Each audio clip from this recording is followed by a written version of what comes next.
este conversatorio es bastante novedoso, digamos, es la primera vez que contamos con una expositora, digamos, extranjera de China, en este caso de China, en la carrera de periodismo. En este caso tenemos la presencia de la jefa corresponsal de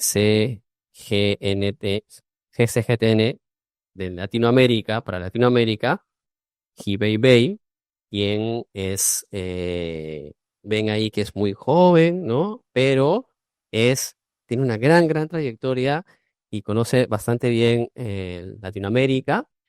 eh, Tenemos el gusto, hemos tenido en este caso los cuatro, incluyendo a César, el gusto de conocerla en un seminario que tuvimos la oportunidad de participar hace poquitas semanas, hace 2 semanas, ¿no? Aún estamos con el jet lag, así, imagínense. Ha sido un viaje muy largo eh, y una experiencia que yo considero muy enriquecedora, muy bella para conocer también a otras experiencias de la comunicación, otras experiencias del periodismo, en este caso en China, ¿no?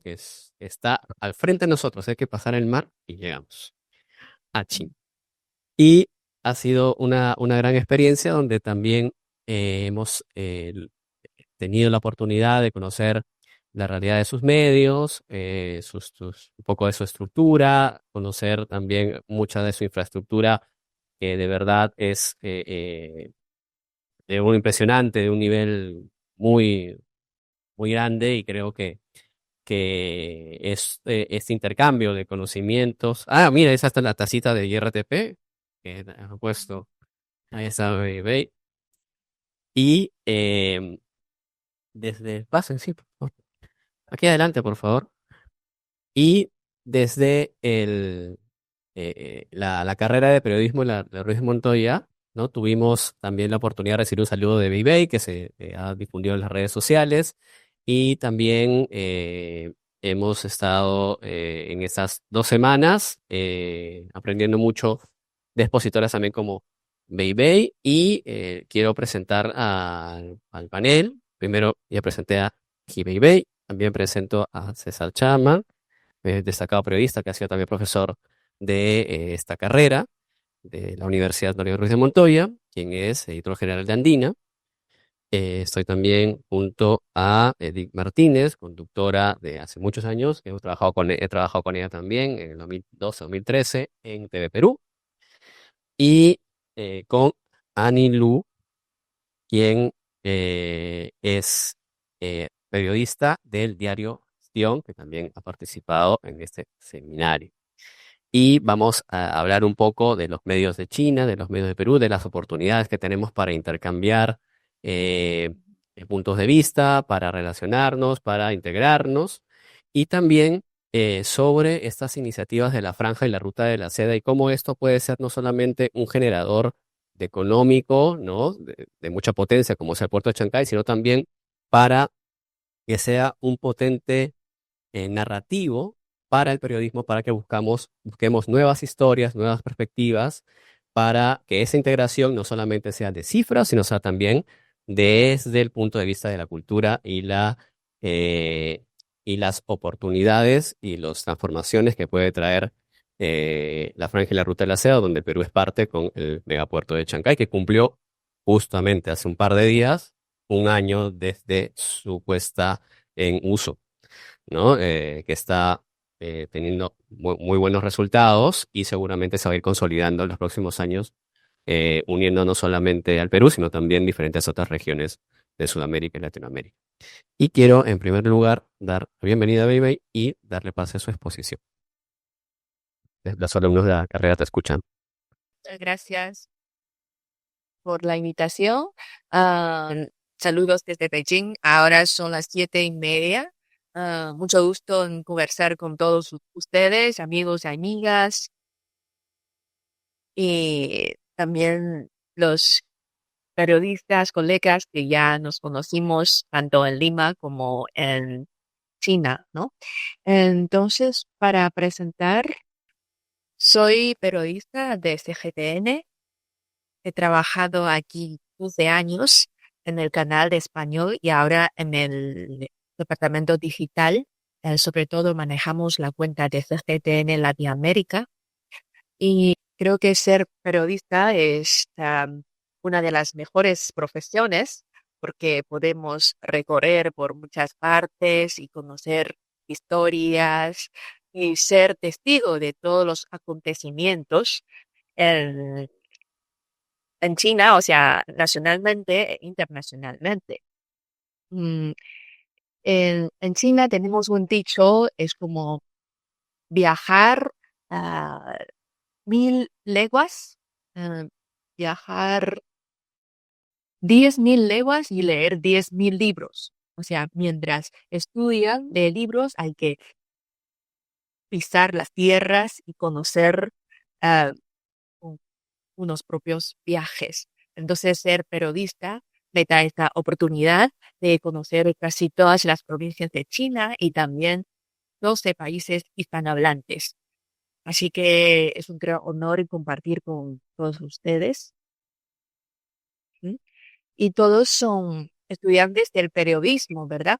Entonces, vamos a ser futuros colegas, creo. Am, entonces, de cada algunos temas que el profesor Luis Enrique para compartir. A ver, por ejemplo, ¿cómo podríamos conocer más de nuestros países con el periodismo? El periodismo es un puente perfecto para el conocimiento mutuo.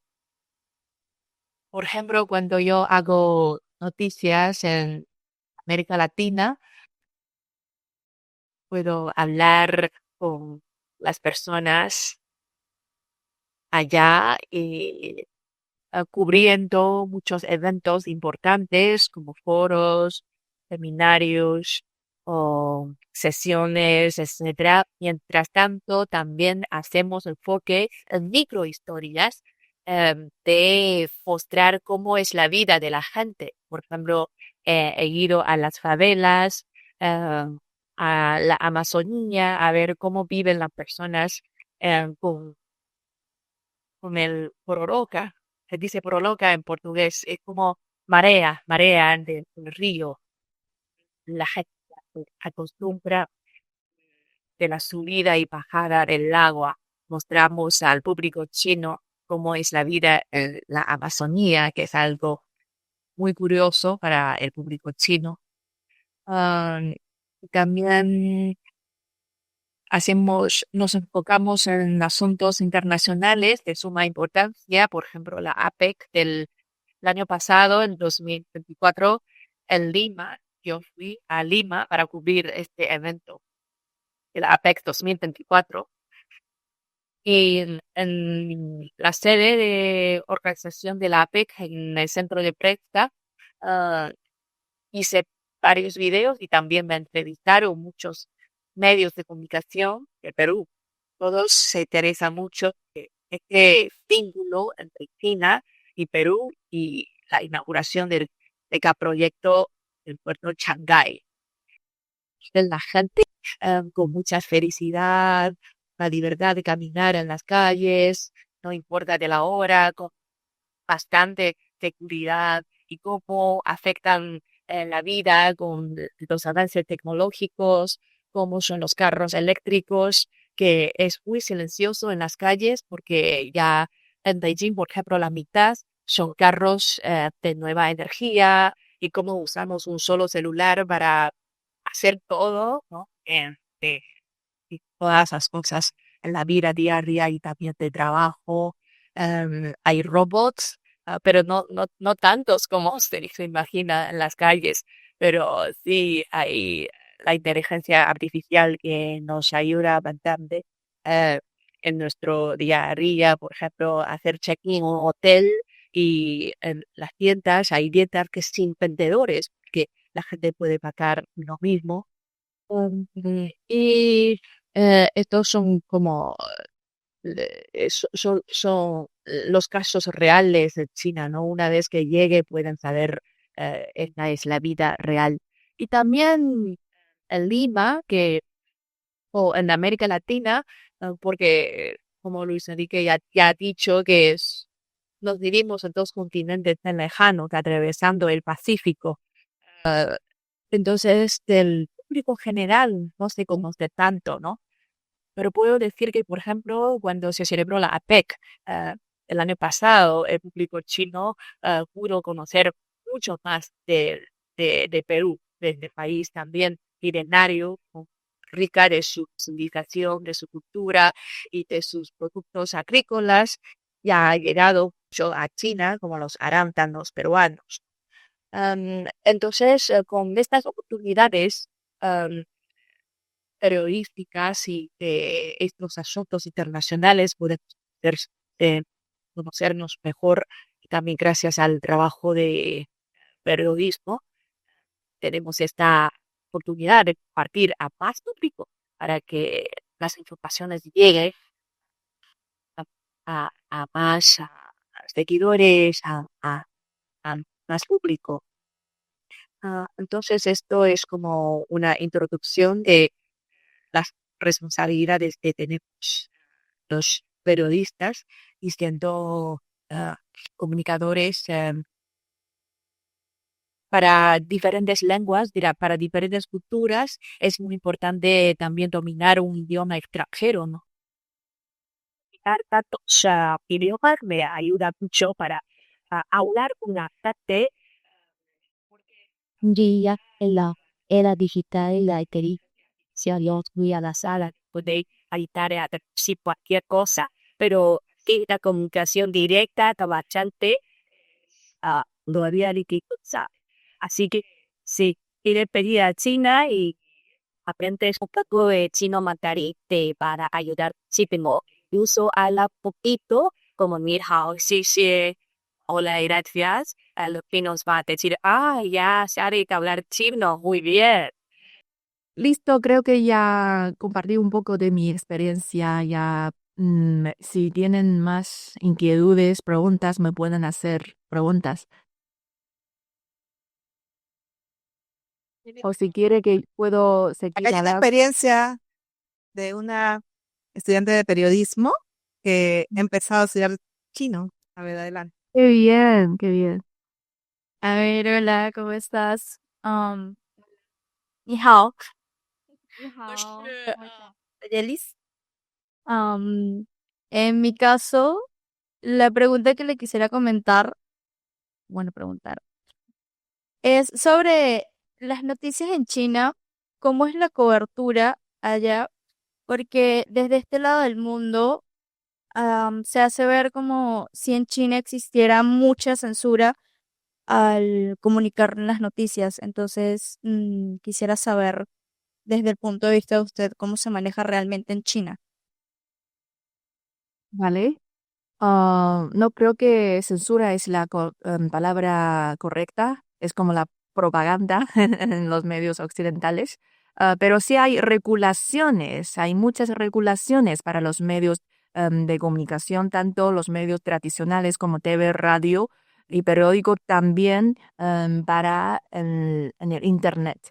Porque hoy en día cada uno puede ser un blogger, cada uno puede ser una agencia o un periodista. Entonces es muy importante de enseñar al público cómo distinguir lo falso y lo verdadero y dar la creatividad a los medios. Así que hay diferentes regulaciones en el Internet. Por ejemplo, ahora ya se puede generar contenido por la IA. Entonces aquí en China, para un video generado por la IA, tenemos que poner las letras, dice que son contenido generado por la IA y por lo menos poner 5 segundos o 10 segundos en este video. Esto es muy importante.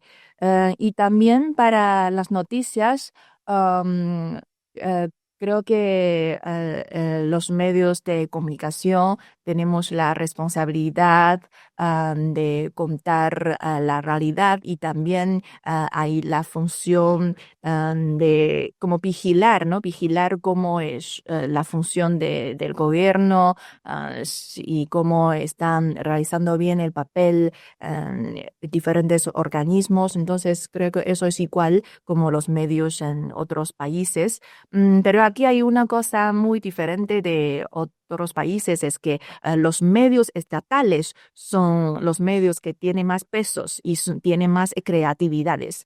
Hay investigaciones que dice más de 90% de la audiencia cree en los medios estatales de China, como CCTV, CGTN, la agencia Xinhua, etcétera.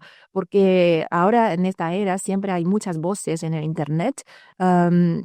Y hay rumores, hay noticias sensacionalistas. La gente va a decir, esperamos un poco que los medios estatales de la voz. O sea, siempre después de investigación, después de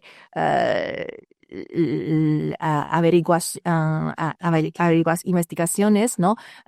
Y después de los resultados de diferentes partes, por ejemplo, si se trata de un crimen o algo, un accidente, luego las voces oficiales van a dar una declaración y la gente va a decir, entonces ya sabemos cómo es la verdad.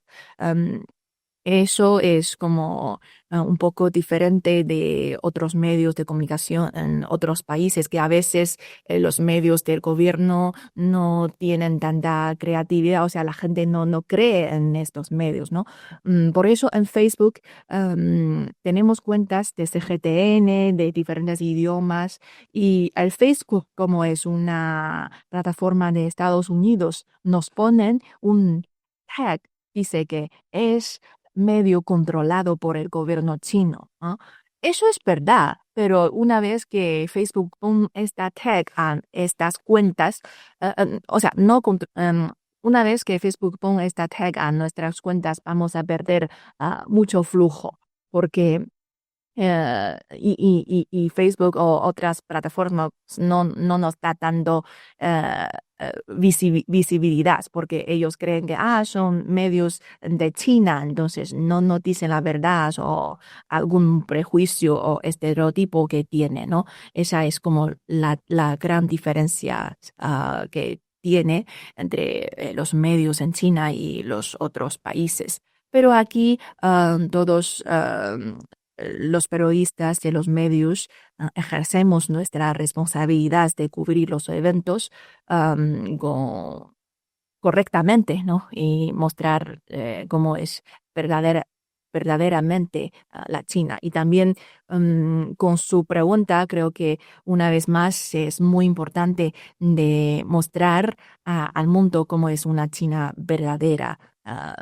Eh, y como Etis, Annie Lu, Luis Enrique y César ha estado en China, pueden saber, hay muchas mentiras que divulgan en los medios. Por ejemplo, dice que hay cámaras que nos vigilan siempre y si no desempeñamos bien, vamos a ir a cárcel o algo así.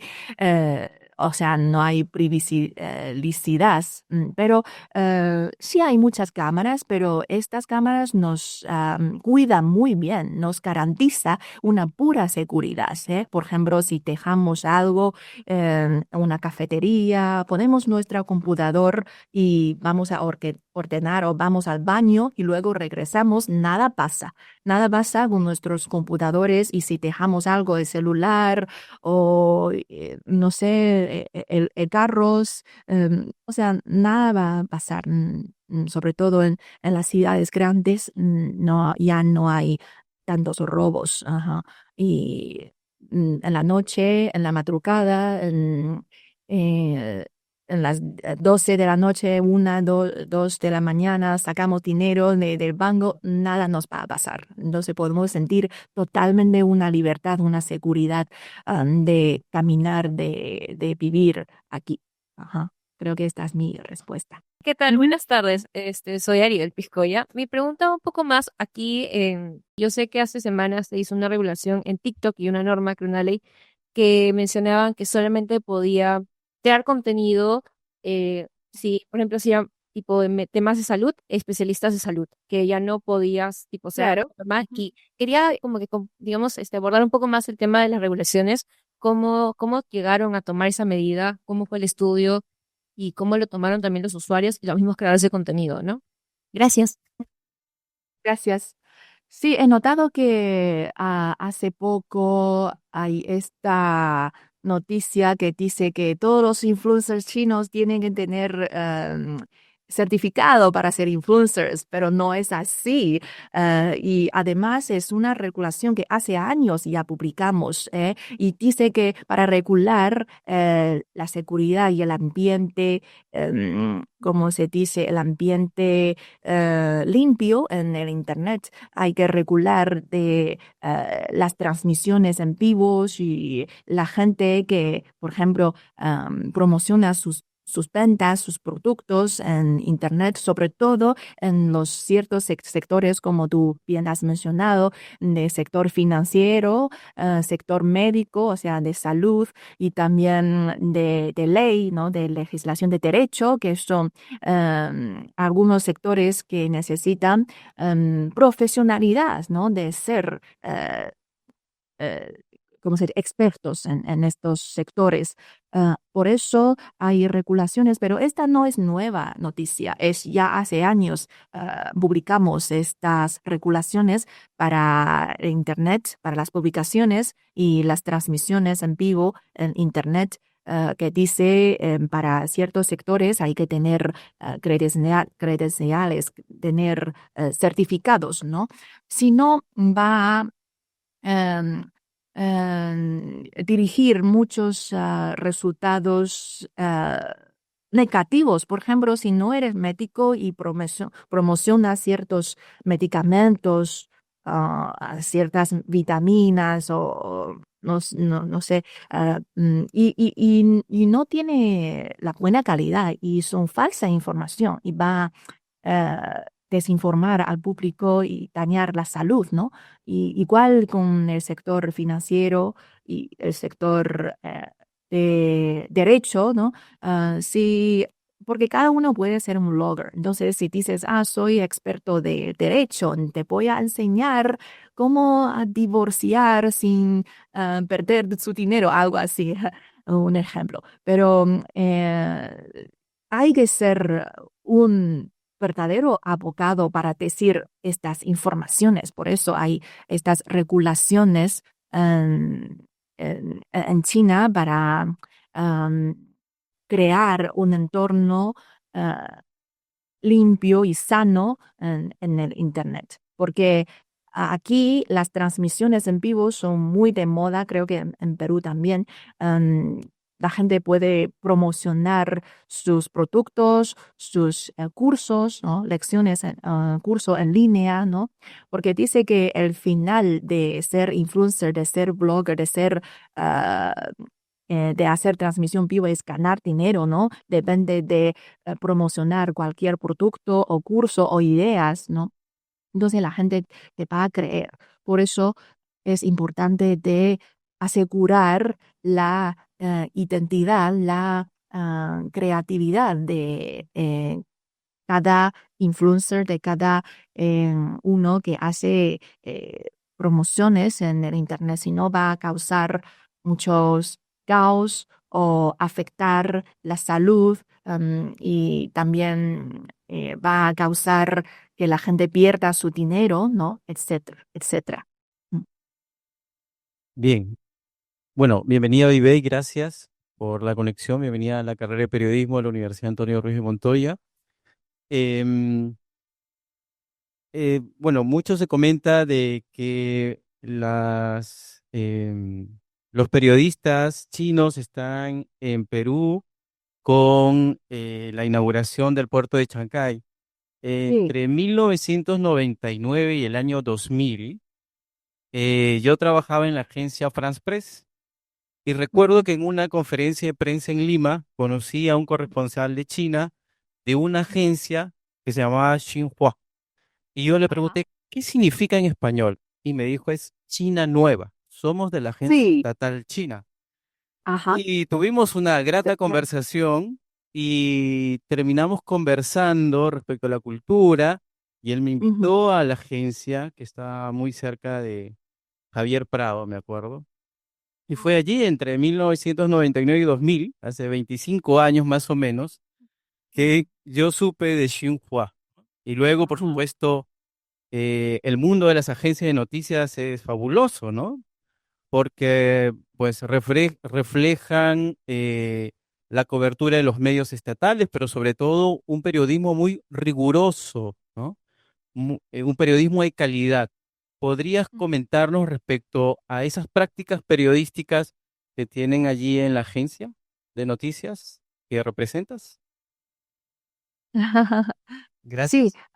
Agencia Xinhua es uno de los medios estatales más importantes de China, ajá, pero yo no trabajo allá.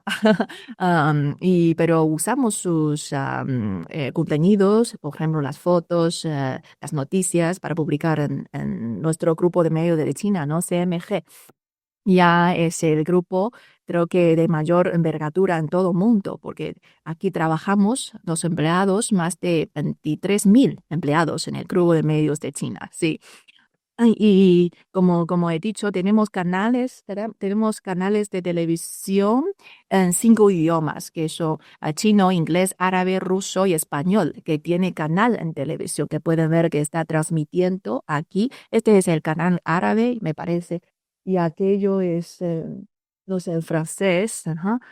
Y estos son para canales de televisión, pero en página tenemos 85 idiomas en frecuencia, o sea, radio o en página web, o sea, por ejemplo, en cuentas de Facebook o un web, una página en internet, 85 idiomas, o sea, ya cubre todos los rincones del mundo. Y también tenemos corresponsalías en todos los mundos. En cuanto a CGTN, tenemos ya CGTN Europa, CGTN África, CGTN América, y ya vamos a tener CGTN Latinoamérica también. O sea, con estos lugares, nuestros sedes, también se transmite en televisión. Tiene o sea, son como los branches de CGTN en estos lugares. En cuanto a oficina, casi en todos los países hay oficina o periodistas que trabajan ahí haciendo las noticias locales para el público chino. Y sobre todo, si decimos el grupo de medios de China, podemos dividirlo en dos partes, que es CCTV, que hace noticias para el público chino, ¿no? Para los 1.400 millones de habitantes chinos que hacen su idioma en chino mandarín, y también para los chinos en ultramar, ¿no? En Lima hay muchos chinos que viven allí.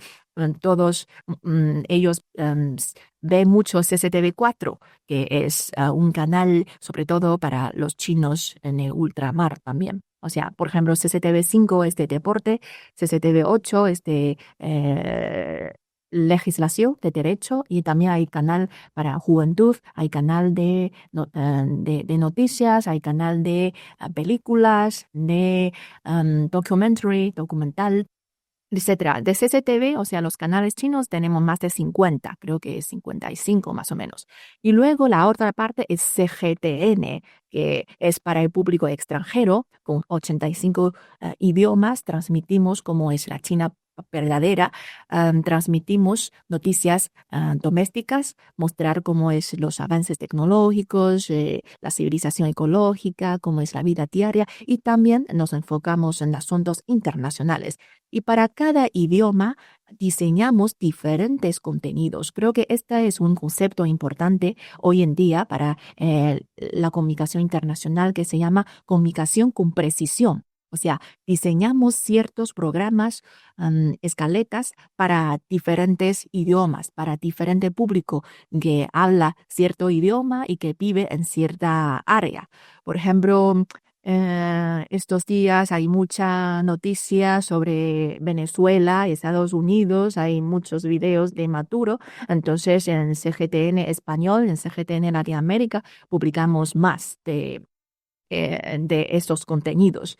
Y también se está realizando el COP30 en Belén de Brasil y va a celebrar el Heaven Day en South Africa, África del Sur. Entonces, para diferentes canales, diferentes lenguas, diseñamos algunos contenidos en su propio idioma y depende del gusto del público. Y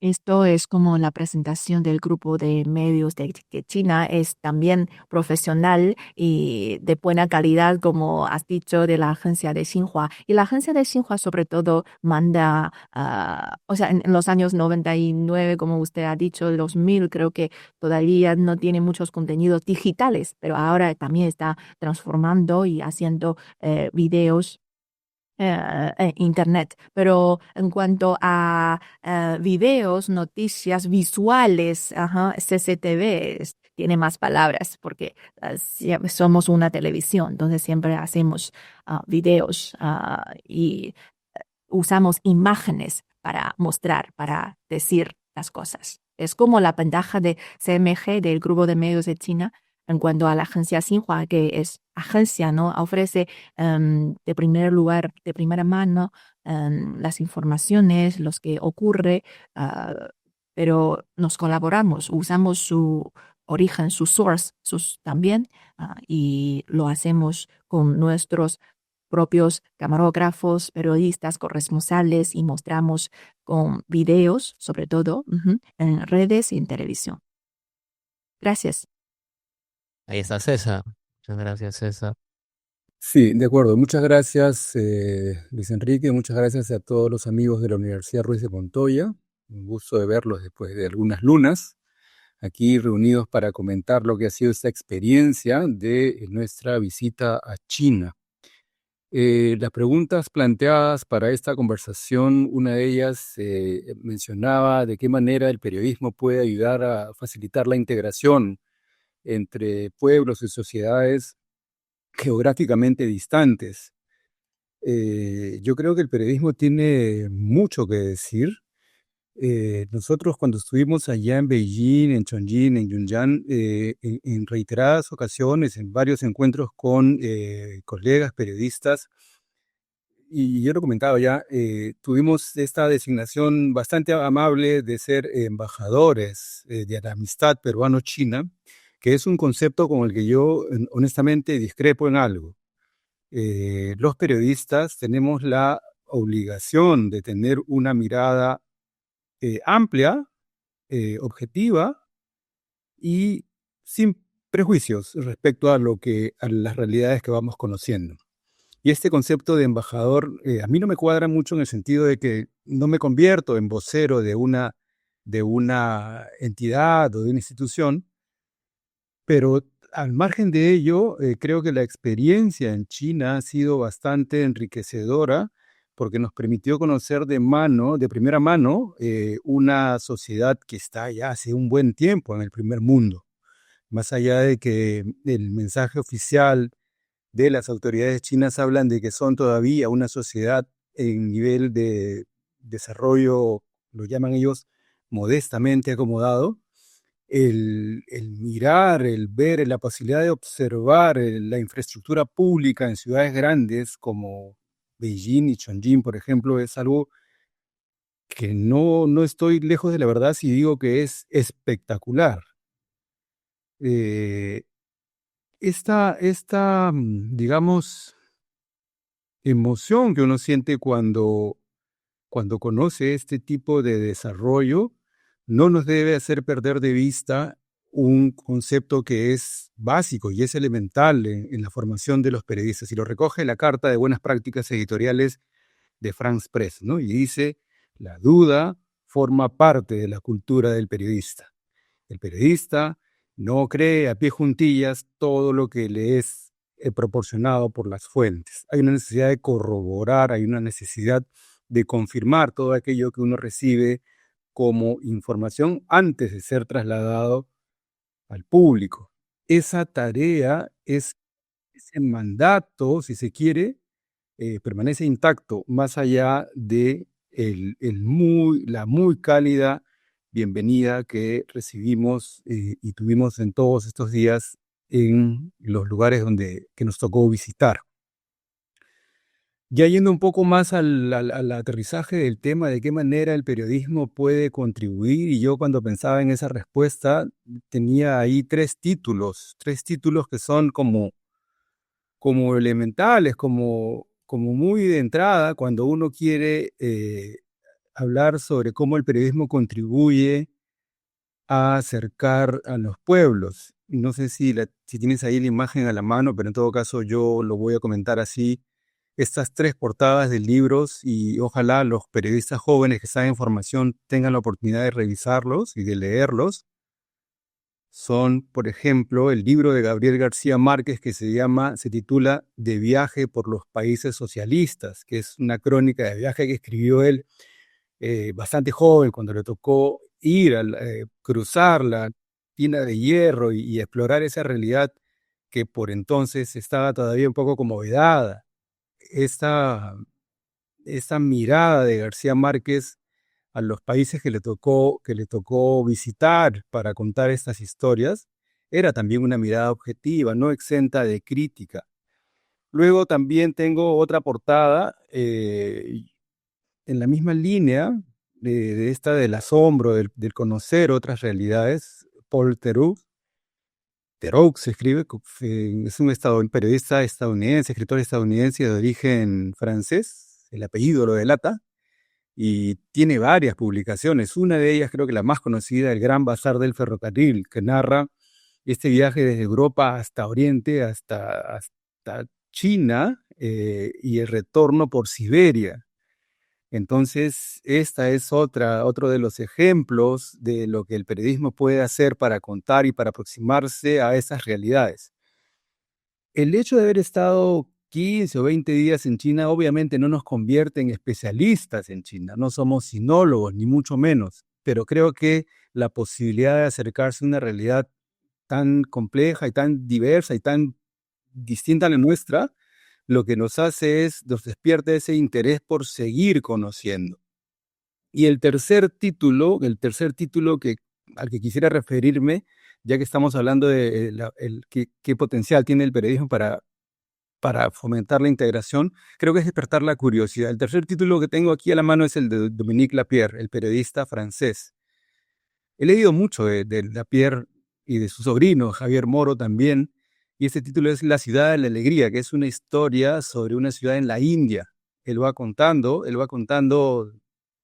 lo que ve, y no es, por cierto, una mirada halagadora solamente. Él va diciendo lo que percibe y él cuenta prácticamente todo lo que va viendo. Entonces, en esta perspectiva, yo creo que el periodismo puede jugar un papel muy importante y de despertar el interés y la curiosidad.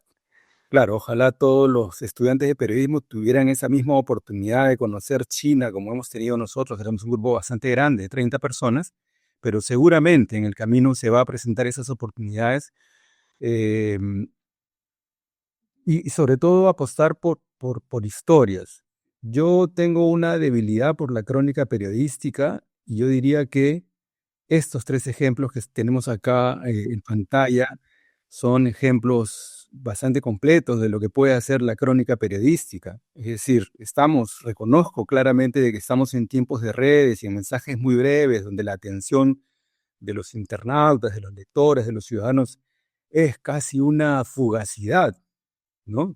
Tenemos muy claro de que la atención del público, de la atención de los usuarios de las redes es bastante breve, y ahí muchas veces hay que luchar por captar la atención en los primeros 7 segundos. Eso es lo que se nos dice. Sabemos que tenemos 7 segundos o si no perdemos al internauta.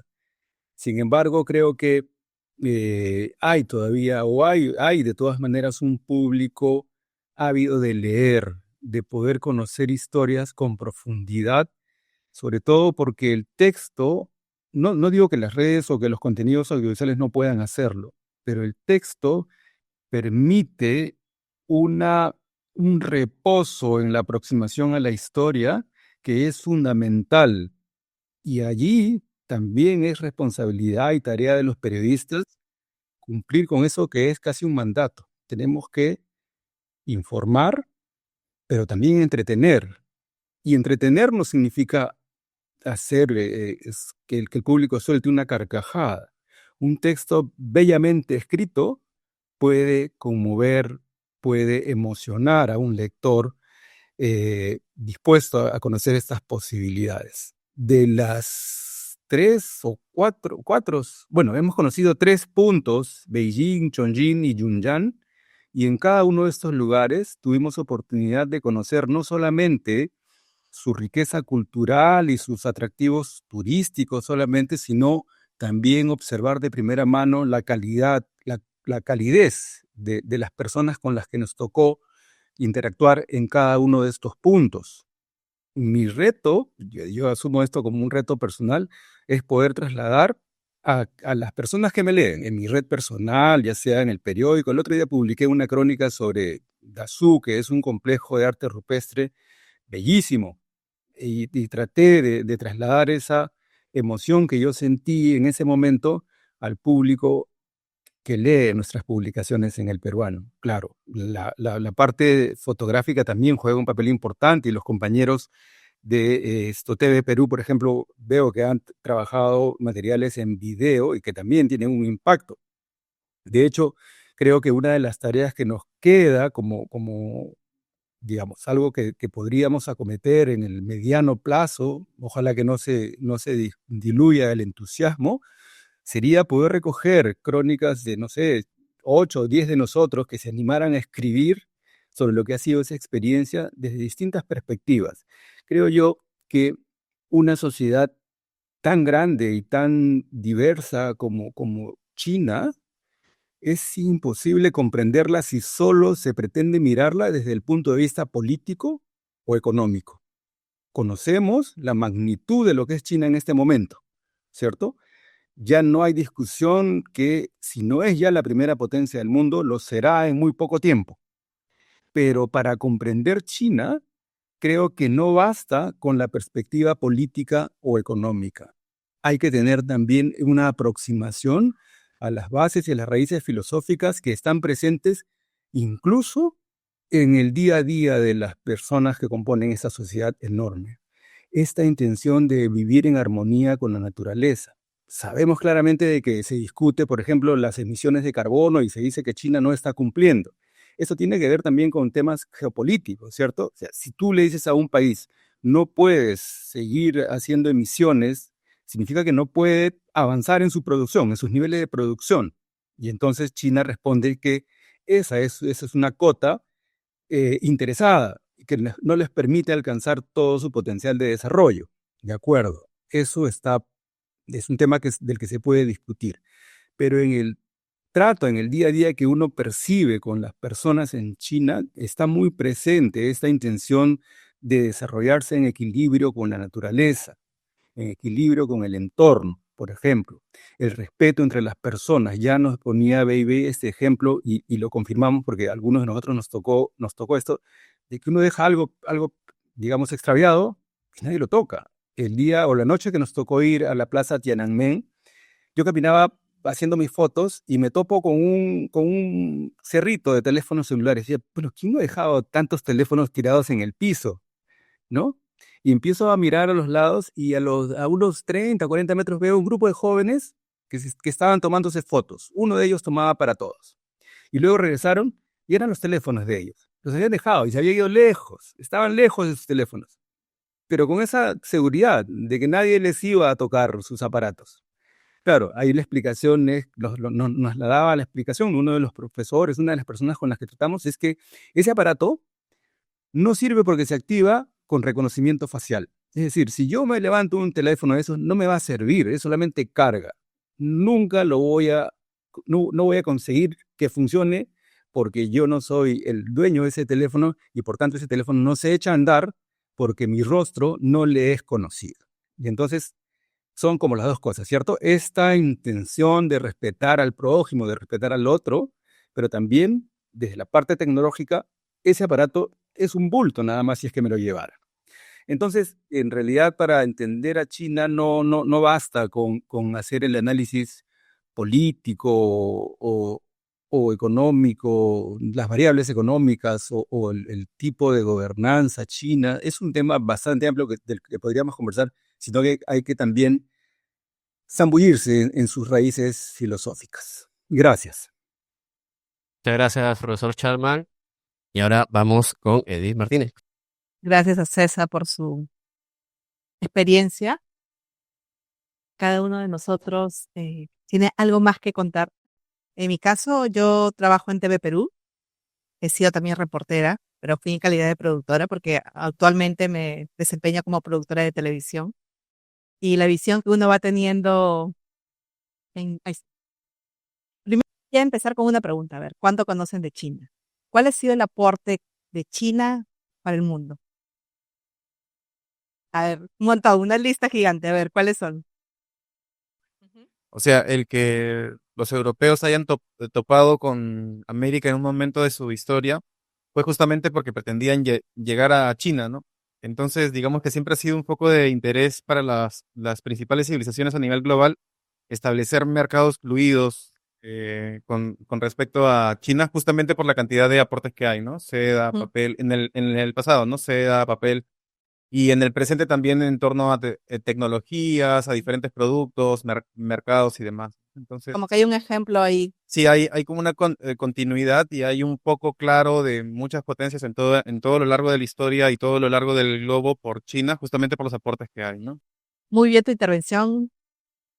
Qué bueno que estén por acá aprendiendo un poco más de China. Nosotros tratamos de, bueno, ¿cómo el periodismo puede convertirse en un puente de integración entre Perú y China? Justo conversaba su compañero acerca de las bondades y de los avances y los aportes para el mundo que ha dado China y que nos acerca también como periodistas. No estamos lejanos de la cultura, no solo de China, sino del mundo, de la cultura que podamos aprender. Yo siempre he pensado que el periodismo de alguna forma es una herramienta diplomática porque a través del periodismo vamos nosotros enseñando o mostrando a nuestro público cómo es un país.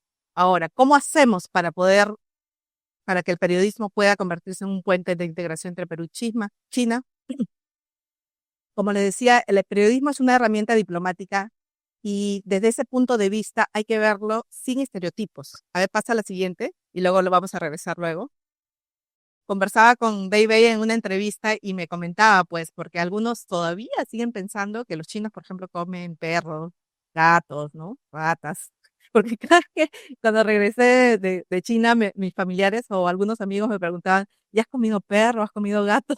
En realidad había una bondad en la alimentación que nos daban cada día, ¿no? O por ejemplo, que también otro estereotipo de que los matrimonios son arreglados, está dominado por los varones, ¿no? Que son ellos la cabeza, cuando en realidad hay otra realidad, ¿no? Ahí la Oficina Nacional de Estadística de China habla acerca de las mujeres que representan el 48% de la fuerza laboral, ¿no? A comparación de los 52% de los varones. Regresamos un rato a la anterior diapositiva, por favor.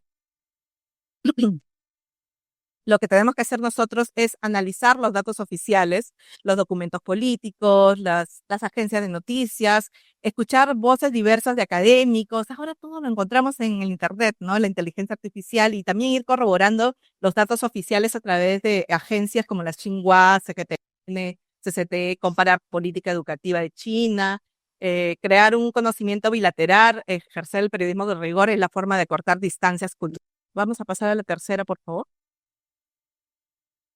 Ya nuestros compañeros han ido hablando acerca de las barreras del idioma. Definitivamente, creo que al egresar ustedes ya deberían tener por lo menos 2 idiomas, ¿no? Siempre nos piden uno al momento de egresar. Creo que todas las universidades ya está uniformizado para que te pidan un idioma, pero yo les diría que las puertas se le va a abrir conociendo 2 idiomas. Y si es chino, para que vayan a estudiar allá becados, sería fenomenal, sería fenomenal. Pero si por ahí ustedes no han logrado, pueden utilizar diferentes herramientas porque las tienen en estas que pongo acá de uso profesional de traductores automáticos como DeepL, Yudu, Google Translator, que también se pueden utilizar y que en algún momento también lo hemos usado en nuestro viaje porque no sabíamos nosotros chino.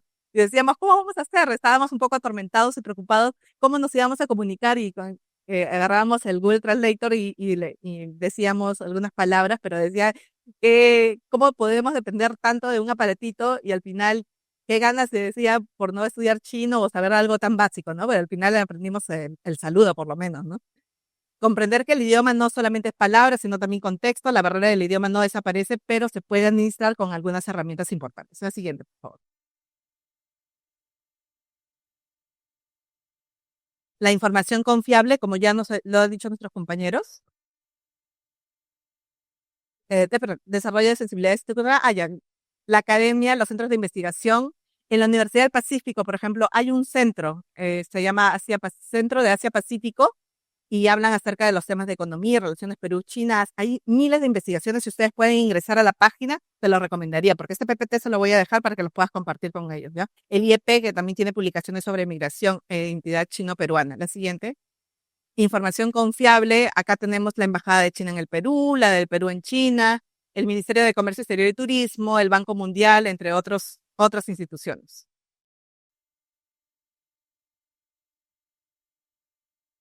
Bueno, ya ustedes habrán escuchado hablar acerca de la iniciativa de la Franja y la Ruta, que de alguna forma, a la invitación de nuestro compañero Luis Enrique, decía, ¿cómo pueden generar temas para contar historias desde el periodismo? ¿Cómo generamos historias? ¿Qué me puede decir? ¿Cómo podríamos generar historias? ¿Solamente con datos estadísticos? Si tuvieran que hacer una crónica, por ejemplo, ¿cómo lo podrían?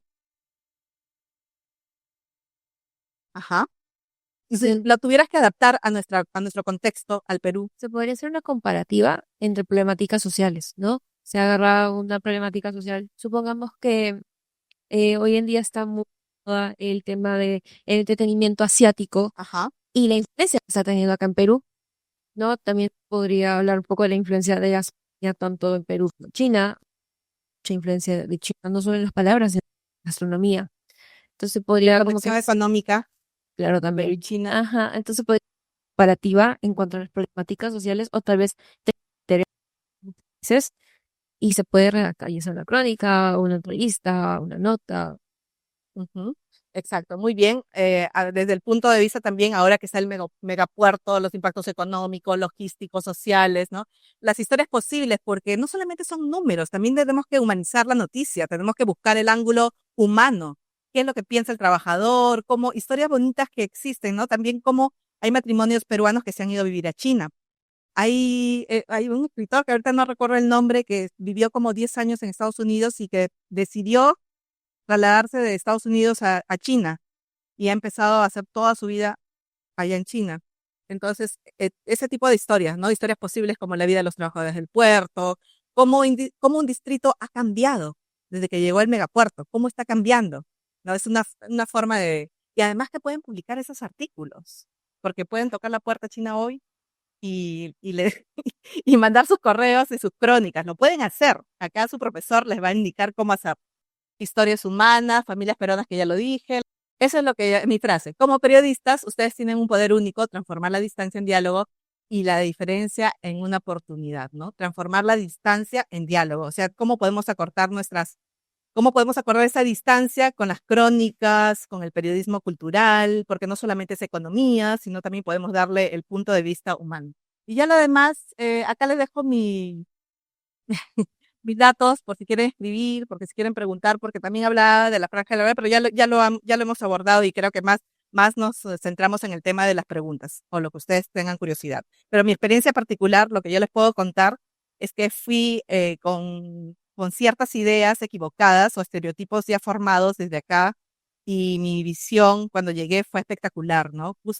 Caminábamos con su profesor Luis Enrique y lo he contado también en la entrevista que nos hicieron en CGTN, que yo me quedé realmente sorprendida porque él había comprado una sorpresa para su esposa algo cara y cuando caminábamos nos percatamos que teníamos las manos como que vacías y decíamos, ¿dónde están las cosas? Creo que algo nos falta un bulto. Y nos dimos cuenta que habíamos dejado las bolsas olvidadas en el mercado, el supermarket. Era una tiendita. Lo habíamos dejado en el piso y por apurados, porque teníamos que caminar como media hora para llegar al hotel, dejamos olvidadas las bolsas y nos percatamos y él fue corriendo y que le digo, nosotros alcanzamos. Sí, correcto. Y cuando llegamos a la mitad, nos quedamos sorprendidos porque él regresó con todas las bolsas. Y en el camino nos íbamos dando cuenta de cómo es realmente China, ¿no? O cómo no es la visión que nosotros teníamos definitivamente, porque veíamos cómo a altas horas de la noche las personas podían seguir circulando sin ningún problema. En las puertas de las universidades les dejaban los deliveries a los padres y recogían los chicos. Las señoras iban con sus hijos y dejaban las laptops en su bicicleta, en su auto, qué sé yo, y nadie las cogía. Entonces hay un respeto increíble y además la esencia de la cultura colectivista que existe, ¿no? La cultura colectivista y no la cultura individualista como a veces lamentablemente se vive acá en nuestro país, no todos, pero sí hemos visto que a veces el peruano le mete cabe al otro, ¿no? Cuando en realidad lo puede ayudar. Entonces eso es lo que creo que la esencia del pensamiento de Confucio, la forma de ver las cosas, de ver la vida, de la ayuda de la comunidad, ¿no? El sentido de comunidad. Si somos nosotros de la misma universidad, ¿por qué no nos podemos ayudar entre cada uno de nosotros, ¿no? Oye, ¿sabes qué? Te comparto. Utiliza esta herramienta, ¿no? Tienen un grupal, ¿no? Y pueden compartir herramientas para poder ayudarse en el periodismo y en general, ¿no? Una diferencia social, pero yo he visto que todavía, tal vez en sus producciones como los C-dramas, todavía mantienen un poquito el tema de la desigualdad social, o sea, en cuestión de la discriminación de que viene gente rural. Entonces me parece curioso que mencionen esto, pero que todavía en los medios, más que nada de entretenimiento, como mencionar los C-dramas, todavía tengan esta idea, ¿no? Y que la desarrollen. Eso creo yo un poquito. Recién ya se está dando una apertura grande a hablar sobre los derechos de la comunidad LGBTQ+, el matrimonio igualitario, las marchas, pero por sí hay todavía un sector que discrimina mucho y no, digamos, no reconoce a estas personas, pero consumen bastante este contenido porque de una cierta forma lo ven solo como contenido más, no como personas o como temas que realmente se dan, ¿no? Y bueno, voy a exponer un poco sobre las historias de la franja. Ahí ven en pantalla, ¿no? Una parte, unas banderitas peruana y China. Y esa es la franja y la ruta, ¿no? La ruta de la seda es esta ruta en color amarillo, ¿no? Que era la ruta histórica, que luego ha ido evolucionando, ¿no? Con el transcurso de los siglos, en realidad, hasta convertirse en una ruta global, la ruta es eh, el- una forma también de relacionarse China con el resto del mundo, ¿no? Cosa que es bien interesante y tenemos que, digamos, verlo con un ojo no de occidental, porque no somos occidentales, somos bien periféricos, ¿no? Somos sudamericanos, no somos norteamericanos, ni somos europeos. Tenemos que verlo con ese punto de vista, donde se muestra una oportunidad para ver qué transformaciones se pueden dar y qué intercambios no solamente con China, sino con todos los países que son actores de la ruta, ¿no? No solamente ese intercambio con China, sino es con Europa y con Oriente Medio y también con África. Entonces, aquí más o menos tengo cómo convertir un proyecto global en un proyecto local, ¿ok? Que lo global se explique en la localidad, se explique en el país. Entonces, hay tres cosas que creo que podrían ser, que serían movilidad y conocimiento, suministro y logística y cultura e intercambio. Lo primero que sabemos de China es qué rico los rochaupa, ¿no? Qué rico los chifas, qué bonito el barrio chino, pero también, oye, mi casaca es de China, mi zapatilla es made in China, ¿no? Y eso tiene un sentido, ¿no? O sea, cómo se crea esa zapatilla, o los arándanos que exportamos allá, o las paltas que exportamos hacia China. ¿Cuál es la historia detrás de eso? Entonces, una forma también de adaptarnos podría ser por movilidad y conocimiento, ¿no? Esa franja y ruta va a haber una posibilidad, y ojalá que la universidad sea parte en algún momento, de impulsar becas, intercambios académicos y cooperación científica, porque podrían haber chinos estudiando en Perú o peruanos estudiando en China, ¿no? Y como ya los hay, pero con mucha mayor amplitud. como centros de investigación que también trabajan temas en conjunto, ¿no? Creo que nos pueden enseñar mucho en temas de desarrollo urbano, en temas de transporte, de uso de energías renovables, el tema de las ciudades esponja, que es un término que se usa en el urbanismo para definir cómo una ciudad puede aprovechar los elementos naturales. Por ejemplo, si hay mucha energía solar y una alta radiación, puedes hacer uso de paneles solares. Si hay un viento fuerte, energía eólica.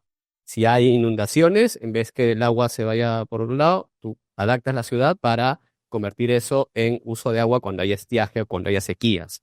Entonces, eso creo que nos puede enseñar mucho, mucho China y con sus experiencias y con las experiencias que tenemos aquí los profesionales peruanos y programas de tecnología. Las cadenas de suministro también son importantes. Esa historia de las cadenas de suministro también puede ser parte de historias periodísticas, porque cómo llega un producto fabricado en Chongqing, donde estuvimos ahí, hasta el mercado peruano, cómo llegan los arándanos y las paltas del Perú a las mesas de China, quién está dentro de esa producción, qué personas, qué familias se benefician. ¿Qué tipo de desarrollo generan? Creo que eso también es importante. ¿Cómo se transformará la logística también cuando Chancay funcione a plena capacidad? Porque todavía está aumentando su producción. Y también cómo varían los empleos asociados a las cadenas logísticas. Y estas narrativas pueden acercar conceptos complejos a la vida cotidiana, ¿no? Nosotros no hacemos más compleja la información. Como periodistas la simplificamos, ¿no? Y le damos rostro humano, que eso incluso engancha más, ayuda a enganchar mucho más. Justo ahí uno de nuestros colegas decía, pero ¿por qué les cuesta tanto a los chinos adaptarse a los lenguajes peruanos y no sé qué, o latinoamericanos? Y la respuesta era que son chinos, pues evidentemente. Es como pedirle a, no sé, pues a un francés, no sé, pues, ¿por qué te cuesta tanto probar la chanfainita? No sé, o el ceviche, ¿por qué te pica tanto? O sea, es un tema cultural y es un proceso de adaptación que estamos recién reencontrándonos, ¿no? Después de varios siglos bueno, de inicio de la República, que llegaron los primeros chinos al Perú. Y también otras son las historias culturales o de intercambios invisibles, ¿no? Que es la gastronomía, la presencia creciente de migrantes chinos y su historia familiar. No solo los migrantes chinos de las familias históricamente que ya tienen raigambre acá, sino de las personas que van a llegar, las nuevas que van a llegar, que están llegando por los negocios que se están abriendo. Por ejemplo, yo ya tengo unos vecinos que llegaron y que ahora tienen una tienda de verduras chinas. Y son chinos, y hablan chino, y toda la madrugada están, sí, descargando camiones, descargando cosas de China, y es como que, ok, han llegado recién, ellos no hablan español. Entonces, están llegando nuevos empresarios también para vivir en el Perú. Los peruanos también que trabajan o viven en China y cuentan cómo se adaptaron, los artesanos, profesores, artistas que experimentan influencias cruzadas también. Y son pequeñas historias, pero poderosas porque conectan las sociedades. También recojo lo que menciona César, ¿no? Si tenemos que ver mucho más amplio también, como va a haber cosas positivas, también se van a mostrar cosas que quizá no lo sean tanto. O sea, vamos a tener que cubrir también esas informaciones, pero también no descuidar lo otro, no ser equilibrados incluso en las formas que vamos a comunicar. Y en el puerto de Chancay, ¿no? Un megaproyecto que necesita historias humanas. Se narra casi siempre de los mismos lugares, ¿no? Cifras de inversión, cifras de exportaciones, la geopolítica, pero no está, pero ninguna sociedad se puede adaptar en lo abstracto, se tiene que adaptar en lo cercano, en lo cotidiano. Te agradecemos mucho, baby. De verdad que es tempranísimo allá, pero estamos súper agradecidos. Y también el reto periodístico es cómo pasar de las grandes cifras a la historia cercana. Las historias de comunidades locales, por ejemplo, Chancay y todo el norte chico, todo Huaral, va a experimentar un cambiazo. Pero hay también problemas que no son vinculadas al puerto ni a los chinos, son vinculadas a los alcaldes, al gobernador regional de Lima, que se demoran un montón en aprobar el plan de desarrollo urbano, se demoran la vida en aprobar la zona la zona especial, ¿no?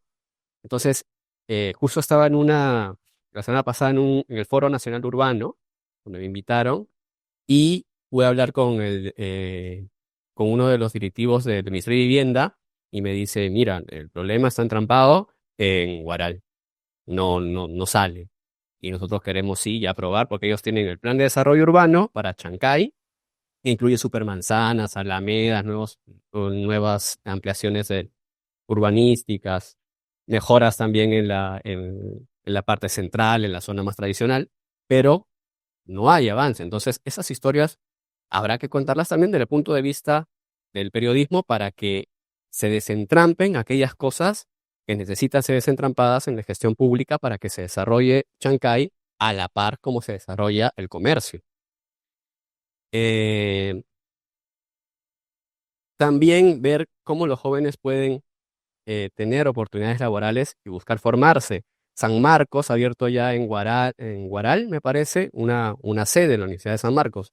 Ahí se van a seguramente capacitar muchos jóvenes nuevos. Habrá que también ver sus historias, o habrá que ver las historias también de los emprendedores del norte chico, ¿no? Tenemos ahí a Guaral, Barranca, hasta Pacasmayo, hasta, bueno, quizá Trujillo, y quizá también la Sierra de Lima, en esa parte del país. Eh, las historias sobre comunidades, historias sobre trabajo, ya se estaba comentando, y sobre impacto ambiental y transición energética. Toda gran infraestructura sí tiene un impacto ambiental, ¿ok? Habrá que ver cómo se mitiga también eso y cómo esas mitigaciones también pueden generar historias, ¿no? De aprendizajes, de cómo se va adaptando la comunidad, ¿no? En el norte chico al puerto y a los cambios urbanos. Y la tensión también entre crecimiento económico y preservación ambiental, y comparar puertos verdes del mundo con estándares aplicables a Chancay y energías renovables y mejora las condiciones de vida de Chancay o incluso de todo el norte chico, ¿no? Sería importante eso. Y también ver cómo estas energías renovables y vehículos de cero emisión que mencionaba Beibei, que en China no se escuchan claxons, ¿no? Pero no se escuchan motores. Es- eh, y hay un boom de la movilidad personal. Entonces, hay cientos de ciclistas o de gente en moto eléctrica en la calle y cientos de vehículos estacionados. Cuando estuvimos yendo al mercado de los rusos, no sé, ¿no? El mercado de la seda, todos esos mercados en cuadras enteras llenas de bicicletas. Así era alucinante. Entonces, eso también creo que puede ser historias interesantes. Y todo esto nos lleva a una pregunta, ¿no? ¿Cuál es el rol del periodismo en la integración? Entonces, hay unas respuestas también que hoy. La integración no depende solamente del comercio ni de la política exterior, depende sobre todo de la calidad de las historias que contamos. Historias que permitan que un peruano entienda mejor por qué China es relevante para su vida y por qué un ciudadano chino conozca las particularidades del Perú más allá del cobre y la gastronomía, ¿no?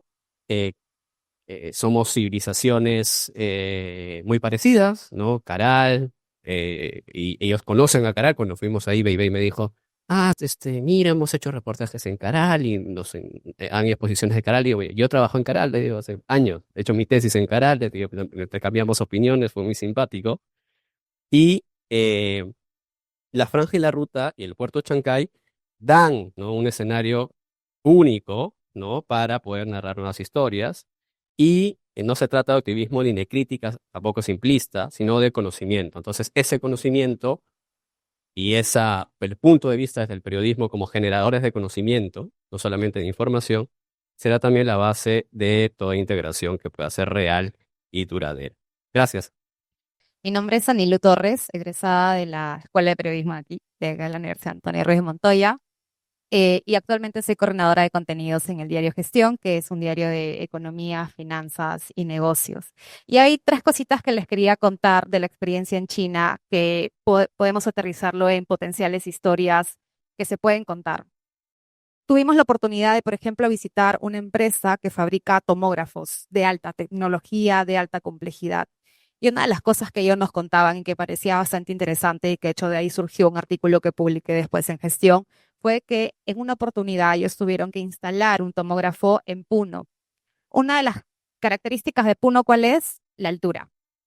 tenían que adaptar esa tecnología a la altura específica y al clima, ¿no? Con las particularidades que tiene Puno, para que esa tecnología no tuviera fallas. Y si en algún momento tuviera fallas, hubiera el personal técnico o, digamos, las herramientas necesarias, la tecnología necesaria para poder reparar ese tomógrafo. Sobre todo en un lugar o en una población que sufre mucho de una brecha que es el acceso a la salud.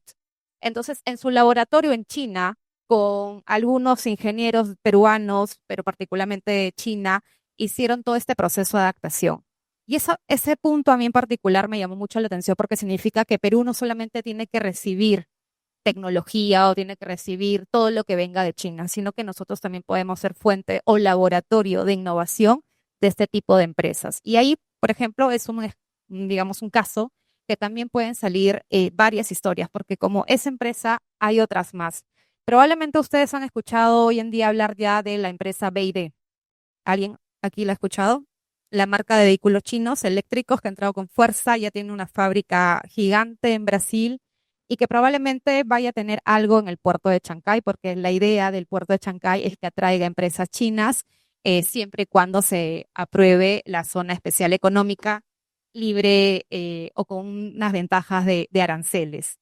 Esta es una empresa automotriz, ¿no? Que está, digamos, con unas patentes. O sea, ¿cómo empiezan las empresas tecnológicas en China? Es porque en su momento captaron inversiones de fuera y durante 20 años estuvieron fabricando, trabajando para inversiones extranjeras, pero después de determinado tiempo las patentes se liberan. Y esas patentes, esa tecnología, hace que luego las fábricas chinas las tomen, las mejoren, las incluso evolucionen, y hoy por hoy es lo que ya conocemos como estas empresas, entre ellas BYD y otras más que probablemente vayan a llegar después a Perú, y que justamente esos también son, creo que, casos específicos que uno puede ir analizando, buscando en en toda la bibliografía, libros y también fuentes de información como para adelantarnos qué es lo que va a venir, porque finalmente eso va a llegar a través de la globalización, va a llegar a Perú. Otro punto que me pareció interesante, y como decía el profesor César Chapman, este viaje no solamente es para romper prejuicios, sino también porque nos plantean muchas preguntas y yo me vine con una serie de preguntas, por un lado asombrada de que ellos hayan trasladado durante 5 años un templo de no sé cuántos años, pero trasladaron todo un templo que además fue considerado patrimonio nacional, creo que patrimonio ante la ONU, y lo trasladaron, ¿por qué? Porque ese templo estaba ubicado en donde hoy se ha construido la represa más grande de China, y creo que es la represa más grande de Asia, que es Tres Gargantas. La pregunta era, ¿cómo esto es posible? Yo creo que si acá nos hiciéramos algo así, o sea, es decir, trasladar Machu Picchu a otro lugar porque queremos construir Machu Picchu una hidroeléctrica, creo que acá habría el grito al cielo y, exacto, había como generaría obviamente un conflicto social. Allá trasladaron, como le digo, este templo que es patrimonio porque dijeron que lo prioritario era esta infraestructura hídrica, digamos, considerando que además la población son más de 1.400 millones, como le decía Beibei, y se necesitaba también para la generación del tema eléctrico, considerando también toda esta transición energética que ellos están haciendo. Entonces empiezas como a hacerte preguntas, ¿no? Ahí existen, por ejemplo, políticas sobre la consulta previa. ¿Qué pasa con las 56 etnias minoritarias que también hay en China? Que no hablan, de hecho, chino mandarín, hablan otro tipo de chino. Y eso fue curioso porque cuando fuimos a un pueblo rural que se llama Yunyang, las mismas chicas que en su momento fueron nuestras guías, les preguntábamos, ¿qué nos está diciendo el señor, este señor que está pintando? Y nos decía, no lo puedo traducir porque no sé el dialecto, no puedo es chino, pero no es el mismo que hablan en ciudades grandes como Beijing. Y eso también es bastante interesante porque luego es como, no estamos tan lejano de lo que vemos en Perú, porque tú vas a la sierra de Perú o te vas a la selva, no sabes machiguenga, no sabes aymara. Aún así, creo que la tecnología ellos los ayuda un poco porque el 5G creo que está casi expandido en todos lados y por ahí con el traductor o la inteligencia artificial un poco te puedes ayudar. Otro caso que también me pareció bastante interesante es, y que creo que también a veces uno suele pensar que el periodismo económico es netamente números, cifras duras, hay que ver PDI, etcétera. Pero no es tanto así, chicos. Hay historias de economía que se pueden contar muy bien y en el caso específico, por ejemplo, cómo ellos dan a conocer el turismo, la experiencia que ellos brindan, puede ser una nota interesante o un artículo interesante de economía. Porque ellos no es que de frente, en el caso de lo mencionaba también el profesor César Chama, fuimos a visitar las esculturas de Dazu. Usualmente cuando uno piensa en China, piensa solo en la muralla china, pero China es una cultura milenaria como Caral. Tiene muchas dinastías, muchos templos, muchas áreas incluso donde hay restos de dinosaurios, etcétera. Pero también tiene estas esculturas de la dinastía Chao, por ejemplo, que están esculpidas en toda una montaña prácticamente. Pero lo que les quiero contar no es eso, sino es la experiencia turística. Ellos primero te llevan a un tipo de centro de convenciones, donde a través de pantallas gigantes, una experiencia increíble, uno empieza a ver desde lo sensorial del por qué existen estas esculturas y te empiezan a proyectar toda la historia. Luego haces el recorrido por el museo con todas las esculturas y luego ya te dices, bueno, una vez hasta se da por satisfecho lo que ya vio en pantalla y en lo que vio el museo, ¿no? Y de pronto te dicen, bueno, lo que has visto lo vas a ver ahora, ¿no? Y te llevan 5 minutos en un carrito muy simpático y llegas a las esculturas de Dazu y realmente te quedas sorprendido. Pero es porque hay ese factor, digamos, sorpresa, ese saber vender también su turismo es bastante interesante y que lo hablo de que podría ser potencialmente una historia para aquí, para no, o sea, en el caso de gestión, por ejemplo, porque es también darle a los operadores turísticos de Perú, a quienes hacen políticas públicas relacionadas al turismo, una forma diferente de cómo vender el turismo aquí en el país. Porque allá en China sí se puede hacer, incluso no es necesariamente una gran inversión, sino es una experiencia diferente. Y acá en Perú, qué cosa de lo que vimos en China lo podemos replicar, ¿no? Creo que son 3 ejemplos de las maneras en que también se pueden contar, como les decía, la historia económica, como decía también Chama, y eso me pareció bastante interesante, la importancia de también conocer el contexto histórico del por qué y para qué China tiene este modelo de desarrollo económico que involucra el tema de tecnología, IA hoy día, el tema de los trenes y grandes infraestructuras y el tema también del turismo. Un punto importante, y creo que por acá la compañera lo decía sobre los 6 dramas. No andaron mucho en eso, pero sí mencionaron que, por ejemplo, se habían quedado un poco picones, entre comillas, de que Estados Unidos haya sido el que haya promovido Kung Fu Panda y no ellos, siendo ellos el país del oso panda. Y bajo ese contexto nos contaban de que estaban potenciando su industria cinematográfica, así como Corea hoy en día es un gigante de las producciones de los K-dramas, ¿no? Y del K-pop y toda esa cultura que está expandiéndose en el mundo. Ellos estaban intentando, digamos, agarrar esa fórmula y también hacer lo propio con con los temas de la producción cinematográfica. Entonces, esa es otra industria. No sabemos si en su momento vamos a necesitar ingenieros peruanos relacionados con la industria cinematográfica que puedan luego exportarse, porque nosotros en Perú podemos exportar talento. Y esa es otra parte de las historias que uno puede contar. A veces pensamos que, como les decía al inicio, solo podemos ser recepcionistas de lo que fabrica o de lo que produce China, pero nosotros también podemos tener lo nuestro, ¿no? Como le decía a usted, o laboratorio de innovación para ese tipo de empresas, o podemos ser también una de especialistas en ingeniería de sistemas, periodistas. Ustedes lo han escuchado, Beibei decía que tienen agencias en todo el mundo, prácticamente en todo el mundo, y siempre están necesitando corresponsales. Entonces, creo que también le escuchaba a Edith al inicio y les preguntaba, ¿alguno de ustedes ya está haciendo prácticas?